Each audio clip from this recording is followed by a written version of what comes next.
استاد عزیز مثلا رسول الله صلی الله علیه و سلام صحابه را به حبشه فرستاد اما تکفیر نشدن که دارالاسلام نبود دارالکفر بود.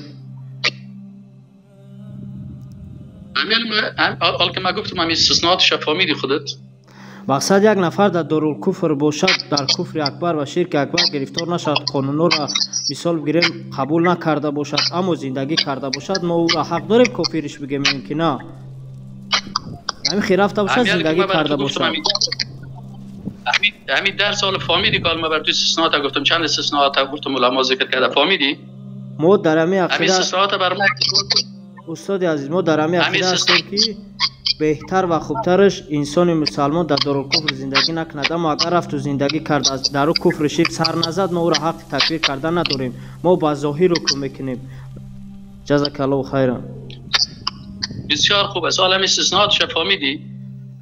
یعنی که ما ای درس خود چگونه یک درس تفسیر از ذکر کرده کسی در دارالکفر است به اختیار خودش تا زمان کفر به طاغوت آشکار نکند و کافر است یا عقیده یکی از اصول خوارج است استاد عزیز که بعد قیام وجود تکفیر کرده می شود. امیاله که شما بانید برادر بانید خب امیال ما که همین 10 دقیقه درس دادم امیال که همین 10 دقیقه سوال خودت جواب گفتم فهمیدی جواب مرا؟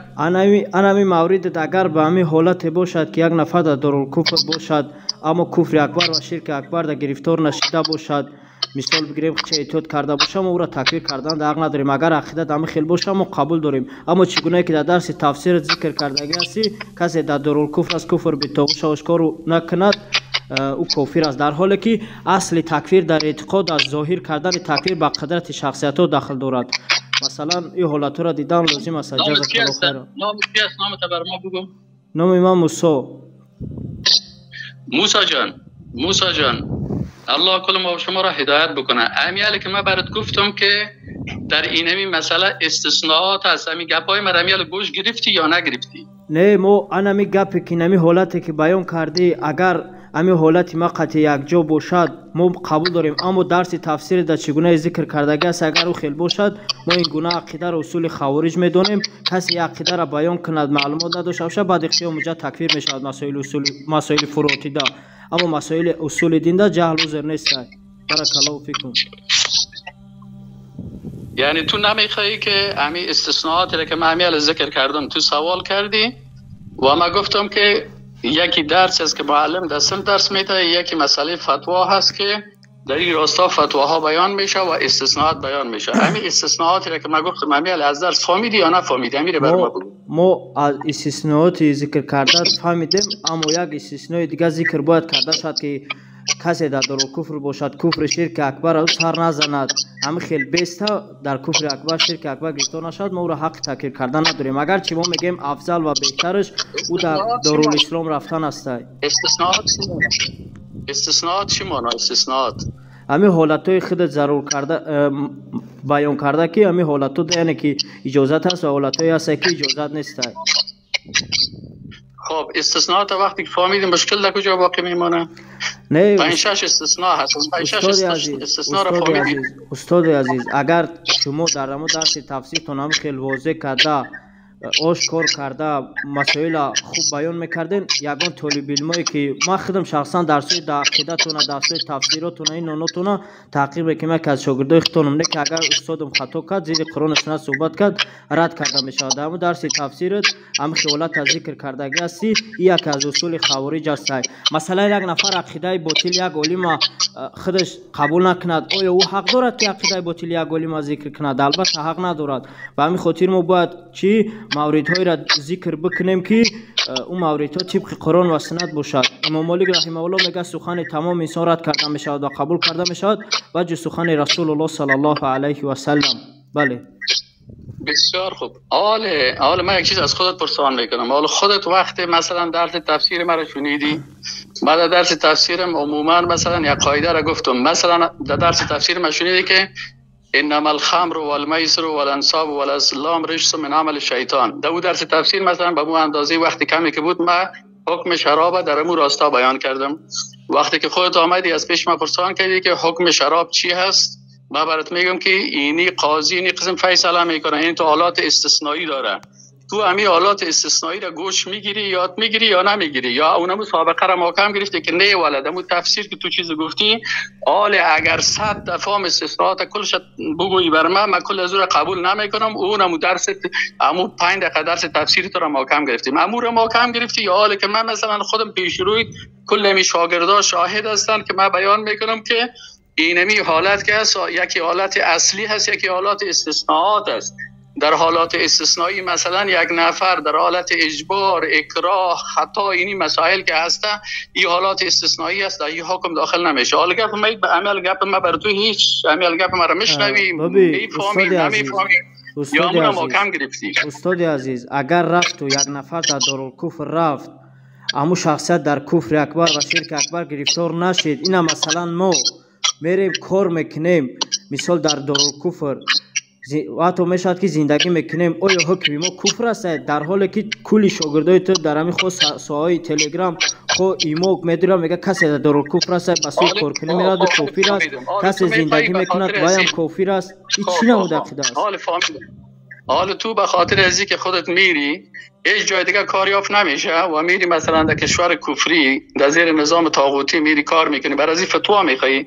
من خب برات فتوا نمیتم، من خبرت که گفتی من گفتم استثناءات اینی حالات داره، ببین در استثناءات داخل میشی نمیشی خلاص خودت میفهمی، خودت ماشاءالله معلوم میشه که خوب عالم هم هستی مفتی هم هستی و نقدام میکنی. استاد عزیز اگر رفت و ما زندگی کردیم این مورد چه ذکر نکرد، اگر رفت و ما زندگی کردیم در کفر اکبر و شرک اکبر گرفتار نشدیم در دارالکفر حکم ما چیست؟ چگونه که شما در دارالکفر زیر هستید؟ وقتی که خودت میگی که وقتی که خودت مفتی هستی فتوا میدی که من رفتم در دارالکفر ولی در کفر اکبر و شرک اکبر مبتلا نیستم، خودت این جوابت گفتی دیگه من رفتم عقیده شما را دانستنیم برای عقیده شما را دانستنیم که زیرا عقیده شما در همون درس تفسیر نایم بود که عقیده من خود گوش نمیگیری، تو عقیده خودت میگی.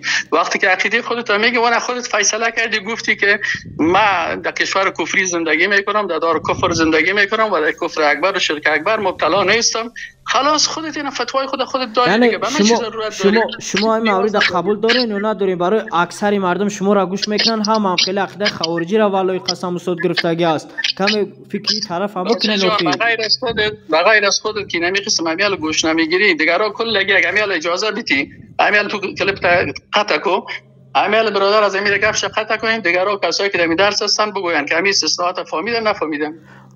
استثناءات در درس تفسیرت باید همان گونه‌ای که هست ذکر میکردی. یک دیگه‌ش این که میگم کلی شاگردات کسی میگه در دارالکفر است کافر است، میفهمی یا میگه استاد عزیز؟ به استثناءات میگه کسی در دارالکفر کافر است، یعنی که کفر شرک اکبر دم گرفتار شده باشد هم دارالکفر خودش کفری است تمام آدمش هم کافره پوچه کفری شده هم کافر شد میگه.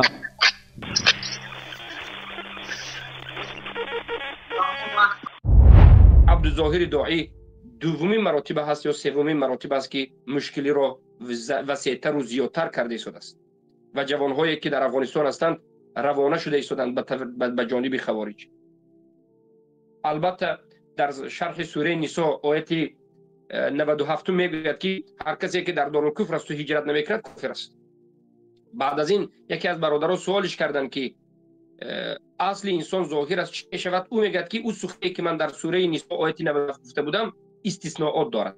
یعنی سخنش معناش این است که حتی عبدالظاهر آشکار میگه، عبدالظاهر داعی آشکار میگه که اصل میگه این همون سخنی که من در شرح سوره نساء آیت 97 گفتم، یعنی اصل هر کسی که در دارالکفر است و هجرت نمیکند کافر است، اما در بعض حالت ها به بعض استثناء ها و مسلمان است. این باطل است، این سخن خوارج است، این سخن غلط است، بلکه سخن دیگر است. اصلی انسان هایی که اسلام را ظاهر میکنند یعنی شهادتن میگویند و نماز میخوانند اصلشون در دارالکفر هم این اسلام است، این اسلام است، آنها مسلمانند بجز در بعض از استثناءها، یعنی در حالتی که از آنها کفر اکبر دیده شد شرک اکبر دیده شد در این حالت کافر. استثناء فقط کفر اکبر شرک اکبر است، استثناء فقط کفر اکبر شرک اکبر است. اما متاسفانه امروز طالب علم ها و علما یک خصلت زشتشون همین است که یک سخن را گفتن نمیگردن، خطا کردم گفتن، از سخن گشتن، این را شکست میبینند، ریختن آبرو میبینند، اما هزارها جوان به یک سخن گمراه شده رفتن را هم باقی ندارد. لیکن بالاخره این عقیده باطل است. اصل در دارالکفر هر کسی که اسلام را ظاهر میکند، اصل این انسان در دارالکفر اسلام است. اگرچه بعضی خطا کرده ها به علم از سبب نفهمیدن و این مسئله را یعنی جمع از همه جانب نفهمیدن میگن که نه، اگرچه اسلام را ظاهر کند هم در دارالکفر کافر است. اصلی کسی که اسلام را ظاهر کند هم در دارالکفر کافر است میگن، این سخن خوارج است و باید از این احتیاط باشید. الله المستعان. و این اجماع است، و این اجماع است. بارک الله فیکم. حالا پیش از این که من به درس شروع کنم، ما امروز دو درس داره، شرح حدیث و مصطلح الحدیث. من یک نقطه رو بیان میکنم، البته این نقطه در درون درس‌های خوارج شناسی هم گفته می شود. الوهیده ما رد هم میزنیم به این اعتقاد و حالا هم میگم و این عقیده اینقدر عقیده خراب است و خطرناک است که ما شب و روز در این باره باید صحبت کنیم. برادران و خواهران عزیز، ما منهج بیان کردیم به شما. منهج مسلمان کی بودن و کافر کی بودن، منهج چی بود و منهج در دار زمین رو هم بیان کردیم. ما گفتیم اگر یک کشوری مسلمانی باشد به حکم الله و رسول حکم کند، مسلمان ها در اینجا باشند، اصلی مردم در اینجا چی است؟ اسلام است. دارالکفر به اصلی مردم در اینجا چی است؟ کفر است. اما این اصلی دارالاسلام اسلام است، اصلی دارالکفر کفر است گفتند. صدها مراتب، هزارها مراتب تکرار کردیم که این مسئله به یک آدم ظاهری که ظاهرا حکمش ظاهر است ربط ندارد. در دارالاسلام اصلش اسلام است، ولی اگر یک آدم کفر اکبر شرک اکبر انجام دهد، ظاهر ما بینیم و کافر است. و در دارالکفر از کفر است، اصل کفر است، ولیکن یک آدم بینیم که ظاهرا علامت اسلام میکند، این مسلمان است. باری دیگر تکرار میکنم، دارالاسلام اصلش اسلام است و دارالکفر اصلش کفر است گفتن، این به همون انسان ها ربط دارد که فقط در یک مسئله مجهول الحال، حالتش معلوم نیست. مستور الحال هم بعضی میگن، لیکن مجهول الحال این برای اگر از نظر دقایق نظر که مجهول الحال یعنی در دارالاسلام یک آدمی رو دیدید که لباسش مسلمانی نیست، شکلش مسلمانی نیست، یگان علامت اسلامش ندیدید، کافر است یا مسلمان است؟ به نظرتون چی اعتقاد میکنید؟ در دارالاسلام مسلمان اعتقاد میکنید، زیرا که اصل در دارالاسلام اسلام است. آدمی که مجهول الحال است، حالتش مجهول است، مسلمان میگه. با انیق و دقیق شدن و بیان شدنش. در دارالکفر اصل کفر است. یک انسان رو دیدید که یگان علامت اسلام ندارد، میگن این کافر است، تا انیق شده فهمیدن. اما بار دیگر میگم این سخن دارالاسلام و دارالکفر به یک آدمی که اسلامش ظاهر است یا کفر اکبرش ظاهر است ربط ندارد. آدمی که کفر اکبر شرک اکبرش ظاهر است در دارالکفر هم کافر است، در دارالاسلام هم کافر است. آدمی که اسلامش ظاهر است در دارالاسلام هم مسلمان است، در دارالکفر هم مسلمان است. فهمیدید؟ اکنون نقطه خطرناکی که من گفتم که باید صحبت کنم، نقطه خطرناک این است. این کسایی که خود را مسلمان میگویند، من مسلمانم میگن، بله، و نماز میخوانند، امروز همه در دارالکفرند. زیرا که دارالکفر در نزد ما همون سرزمینی که به حکم غیر الله حکم میشد، این دارالکفر است. ما دارالکفر و دارالاسلام را در اساس حکم الله، تطبیق حکم الله معین میکنیم. در اساس مسجد زیاد بودنش، در اساس اذان گفتن، ما یک سرزمین مسلمانی و شرعی به حکم نمیتیم. هزارها مسجد باشد، هر روز اذان گویند هم، اگر حکم به حکم غیر الله باشد، اینجا دارالکفر گفته میشه. امروز اکثر یا همه جا دارالکفر که است، مسلمان هایی که در همین جا هستند، یعنی گپ درباره کسانی میرود که اسلامشون ظاهر است، یعنی نمازخوان، مردم نمازخوان هایی که در دارالکفر زندگی میکنند، اصلی کسایی که اسلام را ظاهر کردند حکمشون چی است؟ سوالی خیلی نازک و بسیاری اون نمیفهمم. این مسلمان ها را بدار جواب نمیدید. یعنی نمیگوید که اگر در دارالکفر باشند این خیل است، تو دارالاسلام باشند این خیل است. نمیگوید. این به سوال به این خیل جواب نمیدید. زیرا که سوال با گوش کنید. سوال ما چی است؟ انسان هایی که اسلامشان ظاهر است، شهادتین میگویند، اهل مسجدند، نماز میخوانند، حج میروند و عمره میروند و روزه میدارند، یعنی نمازخوان و شهادتین گفته. یک آدم دیدید، یک زن دیدید، یک مرد دیدید، شهادتین میگوید، میگه که من مسلمانم، الحمدلله، اشهد ان لا اله الا الله اشهد ان محمد رسول الله. یا دیدید که نمازخوان است. انا همین آدم من به شما سوال میکنم که اصلی آدم هایی که اسلامشان ظاهر است، اصلی حکم اینها چی است؟ شما باید گوید که اصلی اینها مسلمان است. یعنی هر کسی که اسلام را ظاهر میکند اصل همین است که خواه در دارالکفر باشد، خواه در دارالاسلام باشد، حکم به ظاهر انسان مسلمان است. اما من وقتی که به شما سوال دادم که اصلی انسانی که اسلام را ظاهرا عمل میکند، اصلی حکمی همچنین انسان ها چیزگاه، شما گوید که اگر در دارالکفر باشد این را کافر میگوییم، اما بجز بعض استثناء گه عقیده خوارجی میشه. نه، اصلی آدم مجهول اگر پرسم، ببینید ما دو نمود آدم داریم. یک نمود آدم است که مجهول الحال است، حالتش معلوم نیست، اسلامش معلوم نیست، یگان علامت اسلام ندارد، نمازخوانیش هم ندیدید، ریشش هم، حجابش هم، هیچ چیزش نیست. سوال میشد که آدمی که مجهول الحال، مجهول الحال کی است؟ یعنی اسلام معلوم نیست، از این اسلام ظاهر کردنش معلوم نیست، ندیدید، از او اسلام ندیدید، مسلمانیش ظاهر نیست، انا میگم مجهول الحال میگیم. حکم مجهول الحال چی است؟ اصل در مجهول الحال چی است؟ شما با من میگید که در دارالاسلام باشد مسلمان است، آدمی که مجهول الحال، در دارالکفر باشد کافر است. حکم تا انیق شدن نمیخواد حکم میمونه. اما اصلی یک دویم آدم بکو میگذارید، مجهول الحال فهمیدید، اما دویم آدمی که اسلامش ظاهر است، این مجهول الحال نیست، این آدم اسلامش ظاهر است، نماز میخواند، زکات میدهد، حجاب بسته مسجد میرود. اصلی کسایی که اسلامش ظاهر است، اصلی حکمی این کسایی که اسلامش ظاهر است، حکم اینا چی است؟ در اصلی کسایی که حکمی اصلی کسایی که اسلام ظاهر میکنند چی است؟ شما میگید که اصلی کسایی که اسلام ظاهر میکنند مسلمانند، خواه در دارالکفر باشند، خواه در دارالحرب باشند، خواه در دارالاسلام باشند، اصل الله و رسول حکم به ظاهر انسان میگه. انسانی که ظاهرش مسلمان است ما اول این مسلمان میگویم. اما در روش آیسته آیسته رفتیم و در آینده فهمیدیم که این آدم کفر اکبر داشته است، شرک اکبر داشته است، مثلا نواقض الاسلام داشته است. بعد از این استثناء میکنیم، میگیم که این کافر شد. من حالا به شما یک سوال میگم که فهمیدید یا نفهمیدید؟ فهمیده باشید کامنتاری به زود ها نویسید چی کنی ببینیم چی فهمو شد. نه باشد نویسید که نه نفهمیدید. اگر نفهمیده باشید بگید که نفهمیدید، آشکار به ما برایت گویید. نفهمیدیم گویید ما گشته فهمونیم. داخل کرده.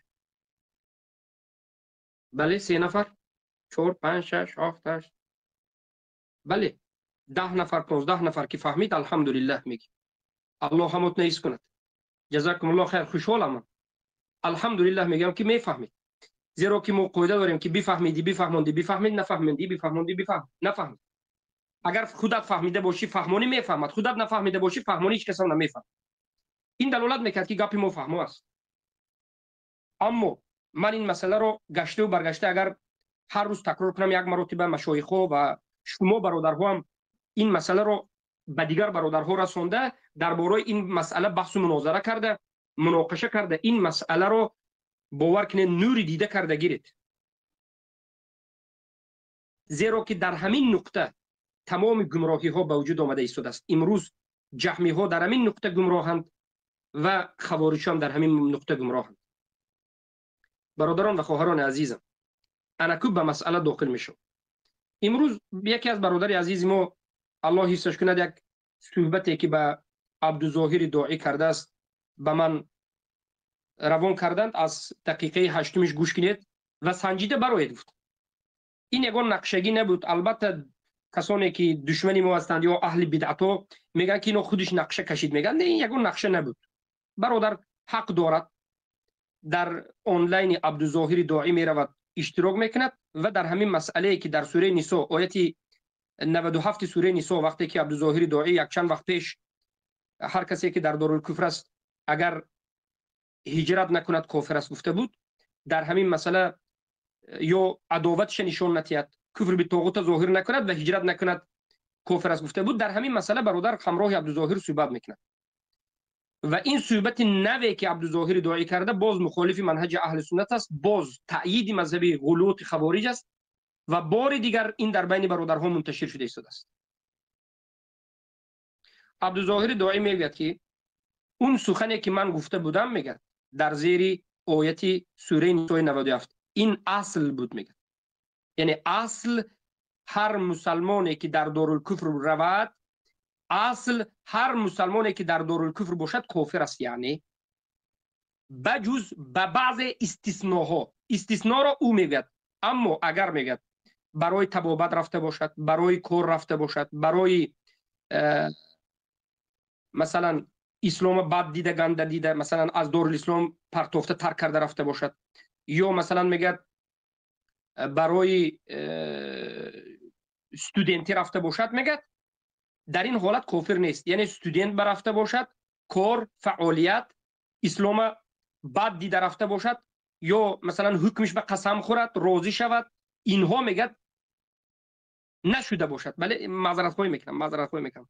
یعنی میگه که اصلی همه کسایی که در دارالکفر هستند این کفر است، کافرند اینا، اگرچه علامت ظاهری انسان داشته باشد. ببینید علامت ظاهری داشته مسلمان ها را به اصلی دار میبرد منهج خوارجی. و بعد از این میگه که اصلی میگه هر کسی که در دارالکفر کفر است بجز به بعض استثناء این که اگر بلیچینی، به تبابت، به استودنتی، به تعلیم گرفتن، به کار و بار رفته باشد، در این حالت کافر نمیشوید. اما در غیر این حالت کافر بودید. یعنی اصلی همه مسلمان هایی که حکم به ظاهرشون هست، اصلی همه کسانی که ظاهرا مسلمان هستند در دارالکفر اصل کفر بوده است. اما به بعض استثناها ما قسمی از این کسها را مسلمان میگفتیم لیکن باقی مانده کافر بودند. این مذهب غلوط، مذهب خوارج است. برای همین میگن که عاقبت نتیجه چی میشود؟ میگن که هر کسی که در دارالکفر است کافر است، اما اگر در دارالکفر رفته باشد میگویند به خاطر استودنتی، به خاطر کار و فعالیت و لیچینی، در این حالت کافر نیست. میگن آیا منهج اهل سنت همین است؟ نیست. منهج اهل سنت ببینید چی است. اصل همه کسانی که اسلام را ظاهر میکنند، خواه در دارالکفر خواه در دارالاسلام، اسلام است، اینها را ما مسلمان میگیم، بجز در بعض حالت ها که اگر کفر اکبر شرک اکبر کردن کفر میشه. سخن عبدالظاهر داعی مخالف است. ببینید من سخن خودم و سخن عبدالظاهر به شما نقل میکنم. بار دیگر ما اهل سنت میگیم هر کسی که اسلام را ظاهر کرد، شهادتین نماز را، خواه در دارالاسلام باشد خواه در دارالکفر باشد، اصلی این چنین انسان ها مسلمان است. اما اگر خواه در دارالاسلام خواه در دارالکفر شرک اکبر کفر اکبر را کند کافر است. اصل کسی که علامت ظاهری اسلام را کرد مسلمان است.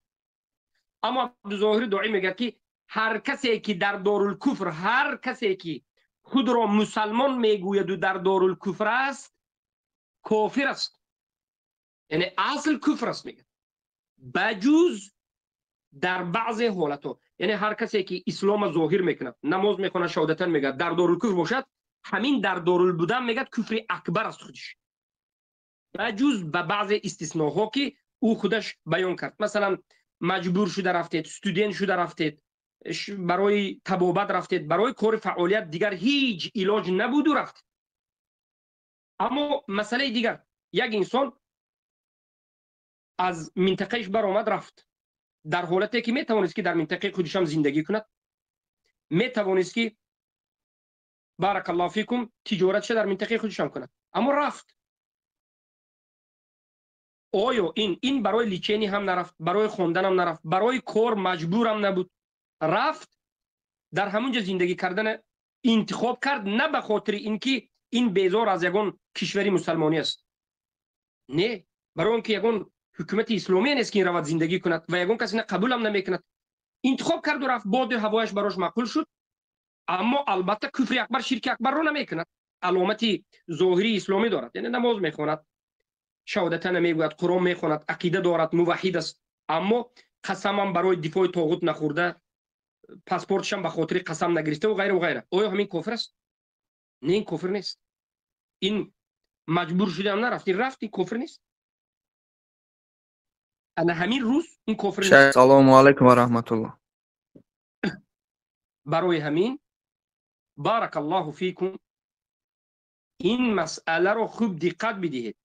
اگر دقت ندهید از همین سخن عبدالظاهر داعی بعد از این جوانهای گمراه گشته خوارج شده رفته ایستاده که حالا از افغانها ما بسیار میبینیم که خوارج در رفته ایستاده است که میگه اصلی در دارالکفر بوده، به مسلمان‌هایی که اسلامشون ظاهر باشد هم اینا کفرن میگه. یعنی هر کسی که اسلامش ظاهر باشد هم نمازخوان، شهادتین گوینده، در دارالکفر باشد کافر است. اما اگر اول کافر است، اما اگر به دیگر حالت ها فهمیم که مجبور شد و این بود و آن بود، کفر نیست میگه. این منهج خوارجی است، احتیاط شوید. و البته ما مخصوص به این یک حلقه رد میزنیم، به اقوال و به صفحات و منهج خطرناک بودنش بیان میکنیم و بعد از این در گروه در درس های خوارج شناسی هم بر این مسئله ما جواب میگیم. و بعد از این حالت امروزه را مگر عبدالظاهر داعی نمیفهمد؟ به ما گوید که امروز دارالاسلام کجا هست که همه را کافر گفته شده است؟ چرا از عبدالظاهر داعی نمیپرسید که دارالاسلام کجا است که همه را در دارالکفر کافر، اصل دارالکفر به مسلمان ها در دارالکفر کافر میگه؟ یک گپ زند در این مسئله. یا هر جایی که اینا باشد، اینا در پاکستان باشد پاکستان دارالاسلام، افغانستان باشد افغانستان دارالاسلام میشد مگر؟ به ما گوید که دارالاسلام دارالکفر چی است؟ حاضر حالتی که امروز مسلمان ها دارند از یک دارالکفر دیگر به دارالکفر دیگر رفته شدند. کی نه کفر میگه؟ این چی بی ادبی و چی جهالت و چی بی منهجی و چی احمقی است؟ مثلا آیا تاجیکستان دارالاسلام است یا دارالکفر است؟ از تاجیکستان وقتی که یک جوان میبرد به روسیه میرود، به اروپا میرود، به امریکا میرود، آیا از یک کشوری مسلمانی تاجیکستان خسته به امریکا رفت، به یک دارالکفر رفت، یا از یک کشوری مسلمانی خسته به روسیه رفت؟ مگر مسئله همین خیلی است؟ نه خیلی نیست. حکومت تاجیکستان عیناً همین حکومت روس، عیناً همین حکومت امریکایی، اما از نظر ظلمی که در حکومت تاجیکستان است، ستم، ظلم، بیدادگری در دیگر دنیا قریب که نیست. مسلمان ها چیکار کنند؟ آخر در تمام کتاب ها علما نوشتند که از یک دارالکفر به دارالکفر دیگر رفتن در حالت هایی که در یک دارالکفر دین تو را محکم میکنند و میزنند جایز است. این مسئله واضح و آشکار است. پیش از این که به این مسئله در آیت عبدالظاهر داعی مگر نمی شود که دارالاسلام و دارالکفر اول فهماند که حالا یک سخنی را میگوید که اصلا در این حالت امروزه تطبیق کرده نمی شود. گویا که حالا به تاجیکا همچنین صحبت کرده است که گویا که تاجیکستان حکومت اسلامی باشد یا افغانستان حکومت اسلامی باشد. این چی گپ است؟ به دین الله بازی نکنید. این خیلی نیست. امروز همه مسلمان هایی که هستند از یک دارالکفر به دارالکفر دیگر رفته شدند. فقط فرقی هر دوی این دارالکفر، هر دوشم حکمی دموکراتی میگه، هر دوشم دموکراتی میگه، یعنی هر دوشم به حکم غیر الله حکم میکنه. فرق فقط همین است که بعضی دارالکفر از بعضی دیگرش عادل دارتر است، آزادتر است. مردم رفته بی‌ملالتر زندگی میکنند، عبادتشون میکنن، ریش میمونن، نقاب میپوشن. در این وقت هرگز هم در دارالکفر بوده گفته کفر. یعنی یک مسئله رو گوید که تطبیق کرده توانید و در اساس قرآن و سنت باشد. و البته ما در این مسئله رو در آینده با صحبت میکنیم.